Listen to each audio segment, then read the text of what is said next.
Hello to all, good morning, welcome to Urdu वाला।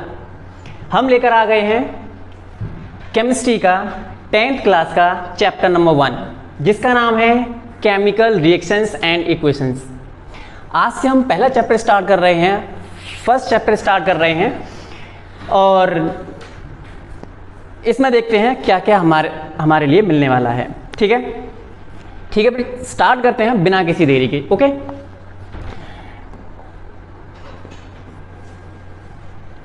सबसे पहले हम इस चैप्टर में पढ़ेंगे फिजिकल चेंजेस। हम इसमें क्या पढ़ेंगे? Physical changes. ठीक है, क्या पढ़ेंगे हम इसमें? Physical changes. What are physical changes? How can you explain physical changes? Okay, so this is a defined physical change is a change in which only physical properties of the substances are changed. Only physical properties are changed but not change chemical properties. Okay, इसमें आप देख सकते हैं physical change is a change in which the form of substance change but its chemical identity remains same. यानी कि उसकी जो chemical identity बिल्कुल सेम रहेगी। ठीक है, उसमें कोई भी केमिकल सब्सटेंस नहीं बनेगा। ठीक है, उसका सिर्फ और सिर्फ शेप साइज कलर ये चीज़ें चेंज होंगी और उसमें कोई भी नया सब्सटेंस नहीं बनेगा। देखेंगे यहाँ एग्जांपल देख सकते हैं। चेंज इन स्टेट में चेंज। देखो इधर हम अगर कोई आइस क्यूब लेते हैं, ये देखो ये आइस क्यूब दे रखा है। आइस क्यूब अगर हम लेते हैं और उसे थोड़ा सा अगर हीट करते हैं, ठीक है, अगर हम उसे हीट करते हैं तो वो लिक्विड में चेंज होगा।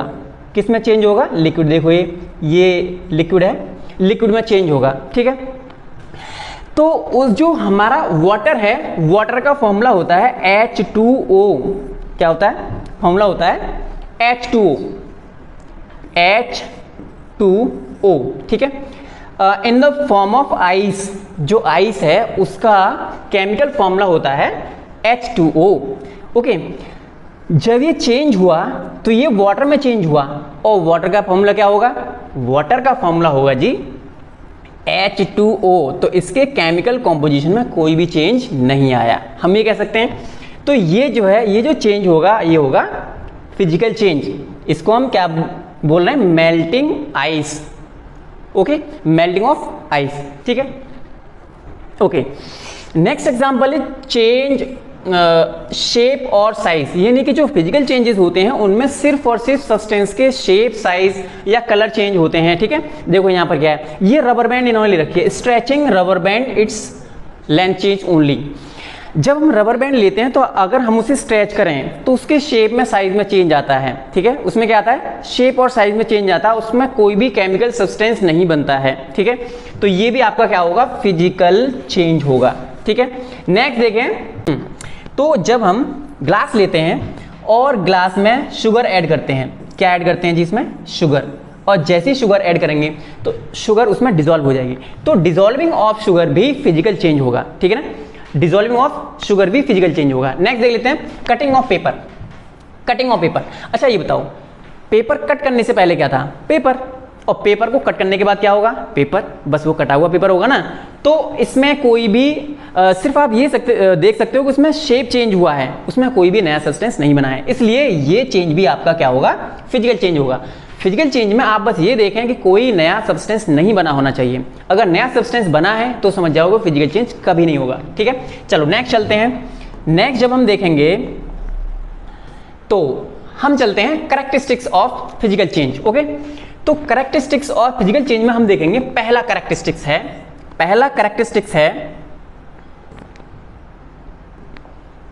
कैरेक्टरिस्टिक्स है no new substance formed.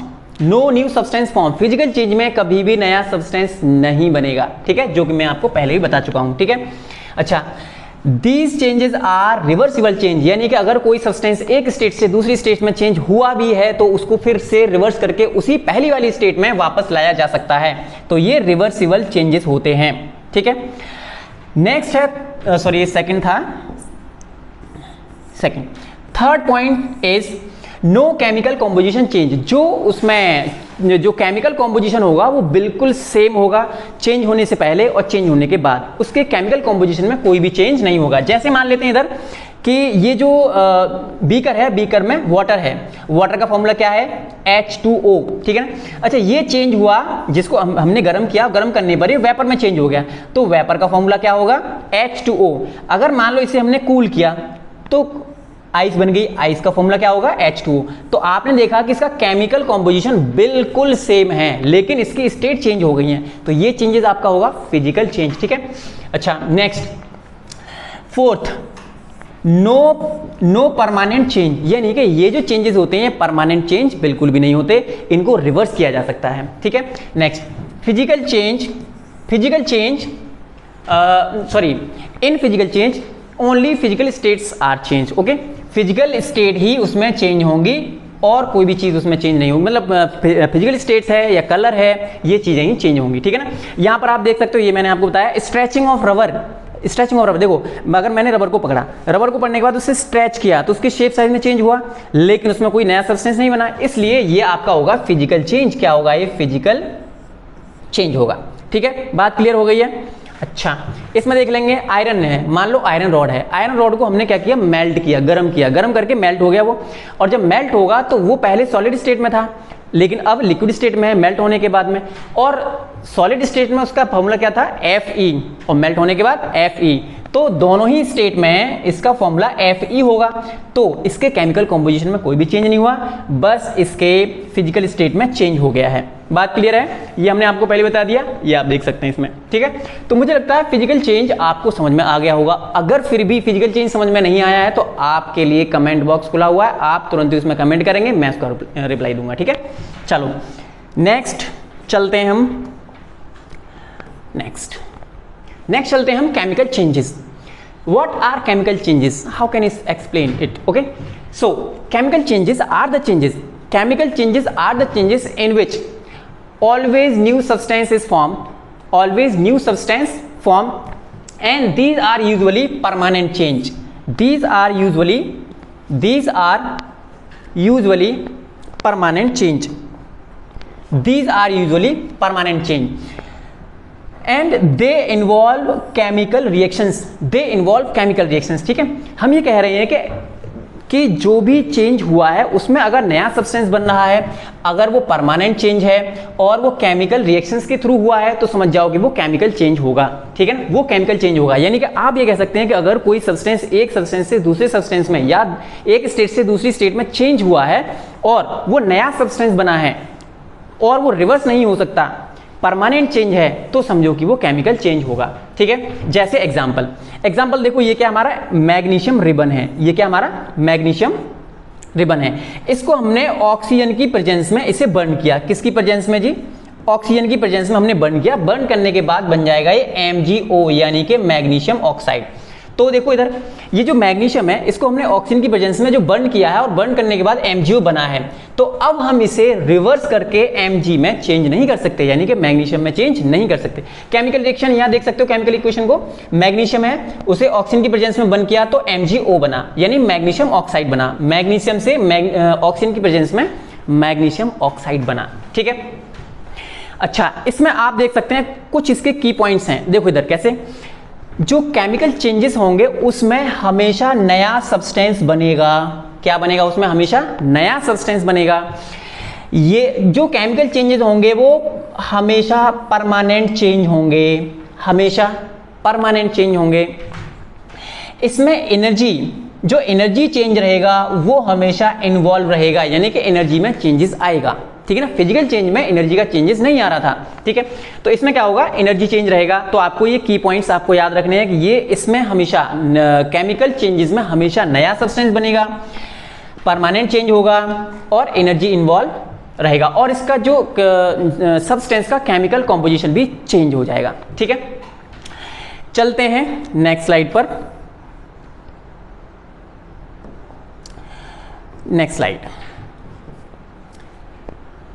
Examples of chemical changes. जैसा कि हमने केमिकल चेंज की डिफाइन किया और डिफाइन करने के बाद एक एग्जाम्पल हमने वहां पढ़ा था, अब हम यहां पर और एग्जाम्पल्स देखेंगे। यहां देखेंगे rusting of iron, example number 1 है rusting of iron. Rusting of iron, rusting of iron, ठीक है। यानी Fe जो है ऑक्सीजन और वाटर की प्रेजेंस में बनाता है Fe2O3.XH2O, यानी इसको बोलते हैं हम रस्ट। इसको क्या बोलते हैं हम? रस्ट। इसको बोलते हैं रस्ट। ये केमिकल चेंज है, यानी कि एक बार अगर आयरन से आयरन रस्ट बन गया तो समझो फिर वो आयरन रस्ट से प्योर आयरन में चेंज करना पॉसिबल नहीं है, या फिर कहें कि ये इरिवर्सिबल है, ठीक है ना। चलेंगे, ये वाला एग्जांपल हमने अभी अभी देखा था पिछली स्लाइड में, ठीक है। सोरिंग ऑफ मिल्क, यानी कि हम इसे कह सकते हैं कर्डलिंग ऑफ मिल्क। ओके, देखो आपने दूध लिया और दूध में थोड़ा सा जो मट्ठा है वो आपने ऐड किया। ऐड करने के बाद में वो करीब करीब 7 से 8 घंटे में आपका दही बन जाता है, यानी कर्ड बन जाता है। फिर आप सोचो नहीं नहीं, मैं तो अब एक काम करता हूँ, दही नहीं खा रहा हूँ, मैं तो अब दूध ही पीऊँगा। तो ऐसा पॉसिबल नहीं है। एक बार अगर मिल्क से कर्ड बन गया, एक बार अगर मिल्क से कर्ड बन गया तो फिर कर्ड से मिल्क बनना पॉसिबल नहीं है। तो these changes are chemical changes. Okay, तो ये जो चेंज होगा ये आपका केमिकल चेंज होगा, ठीक है। अच्छा, विनेगर की आप रिएक्शन देख सकते हो। विनेगर की रिएक्शन में जो विनेगर है वो सोडियम बाइकार्बोनेट के साथ में रिएक्शन करके क्या बनाएगा? सोडियम एसीटेट बनाएगा, कार्बन डाइऑक्साइड एंड वाटर बनाएगा। ये भी आपका केमिकल चेंजेस होगा। बर्निंग ऑफ कैंडल, देखो इसमें थोड़ा सा शब्दों का थोड़ा सा वो रहता है कि जब हम बोलते हैं बर्निंग ऑफ कैंडल, तो burning of candle is a chemical change, but you can see here, अगर आप बर्निंग ऑफ कैंडल देख रहे हो तो आप उसमें दोनों चेंजेस देख रहे होगे। जैसे देखो इधर ये कैंडल यहाँ पर दिखाई दे रही है आपको, तो ये जो लॉ है, जो आग की लॉ है, इसकी वजह से वैक्स मेल्ट हो रहा है। वैक्स क्या हो रहा है? मेल्ट हो रहा है, और मेल्ट होकर के नीचे आ रहा है, ठीक है ना। तो ये जो चेंज है ये आपका चेंज होगा फिजिकल चेंज। ये कौन सा चेंज होगा? Physical change. लेकिन यहां से जो मेल्टेड वैक्स है, ये मेल्टेड वैक्स ऊपर जाता है और ऊपर जाकर के बर्न हो रहा है, तो इसको आप बोल दोगे केमिकल चेंज। तो हमने यहां पर केमिकल चेंज और फिजिकल चेंज दोनों को हम देख रहे होते हैं, ठीक है। लेकिन अगर मान लो क्वेश्चन आ गया burning of candle is a physical change और केमिकल चेंज, तो आपके पास ऑप्शन है physical change, B option chemical change, C option physical change and chemical change, D option none of them. तो आप सी ऑप्शन पर टिक करोगे, both physical change and chemical change. लेकिन अगर मान लो बोथ वाला ऑप्शन नहीं है तो आप केमिकल चेंज पर ही क्लिक करोगे। बात क्लियर? चलेंगे आगे चलते हैं। कुकिंग ऑफ एन एग, देखो cooking of an egg is a denaturation of the protein, albumin protein, ठीक है ना। जो एग जो होता है, एग का जो व्हाइट पार्ट होता है, इसको बोलते हैं हम एल्बुमिन प्रोटीन। तो इसका डीनेचुरेशन होता है, ठीक है। तो आप ये देख सकते हो कि एक बार अगर एग को बॉईल कर लिया या इसको कुक कर लिया आपने, तो आप उसे वापस कच्चे अंडे में रिवर्स नहीं कर सकते। तो ये जो है इरिवर्सिबल है, यानी कि ये भी केमिकल चेंज की कैटेगरी में आएगा, ठीक है ना। और ये दोनों भी आप ये देख सकते हो, ये फोटोसिंथेसिस है। फोटोसिंथेसिस में कार्बन डाइऑक्साइड एटमॉस्फेयर से, वाटर रूट से, है ना, और जो उसकी जो लीव्स होती हैं प्लांट्स की, लीव्स में क्लोरोफिल रहता है, उसकी हेल्प से और सनलाइट सन से लेकर के, और ये फोटोसिंथेसिस करता है जिसमें ग्लूकोज बनाता है। क्या बनाता है? ग्लूकोज। देखो ये बना हुआ है ग्लूकोज बनाता है, तो ये भी आपका केमिकल चेंज होगा। इसको रिवर्स करके आप ये सोचो कि कार्बन डाइऑक्साइड और H2 में वापस कर लेंगे, रिवर्स कर लेंगे, ऐसा पॉसिबल नहीं है, ठीक है। तो मुझे लगता है ये चीजें आपको समझ में आई होंगी। चलते हैं नेक्स्ट। ओके, तो मुझे लगता है कि मैंने आपको physical changes and chemical changes बहुत अच्छे से समझाए हैं, पढ़ाए हैं, और मुझे लगता है आपको भी समझ में बहुत अच्छे से आए होंगे, ठीक है ना। अब मेरे पास एक क्वेश्चन है। क्वेश्चन में यह है कि ये 10 चेंजेस की लिस्ट है, 1 2 3 4 5 6 7 8 9 10। इसमें बोथ टाइप के चेंजेस हैं, फिजिकल चेंजेस भी हैं एंड केमिकल चेंजेस भी हैं। तो आपको क्या करना है, अपनी नोटबुक उठानी है और नोटबुक में फिजिकल चेंज इसमें से ढूंढ करके फिजिकल चेंज को अलग लिखोगे और केमिकल चेंज को अलग लिखोगे। अगर ये आप कर पा रहे हो तो समझो कि आपको physical changes and chemical changes बहुत अच्छे से समझ में आ गए हैं, ठीक है। चलो हम चलते हैं नेक्स्ट। ओके, तो अगर ये चीजें अच्छे से समझ में आई हैं तो आपको क्या करना है, लाइक करना है वीडियो को। आपको क्या करना है, वीडियो को लाइक करना है, शेयर करना है, जो नीडी स्टूडेंट्स हैं। शेयर करने के बाद में कमेंट करना है और सब्सक्राइब तो इस चैनल को आपको कर ही लेना है, ठीक है ना। और जो भी समस्याएं होंगी उनके साथ में हम जो भी क्वेश्चंस होंगे आपके उनकी रिप्लाई मैं दूंगा, ठीक है ना। चलो फिर मिलते हैं नेक्स्ट वीडियो में, और नेक्स्ट वीडियो में हम मिलेंगे केमिकल रिएक्शंस के साथ में, ठीक है। Okay, take care, bye bye.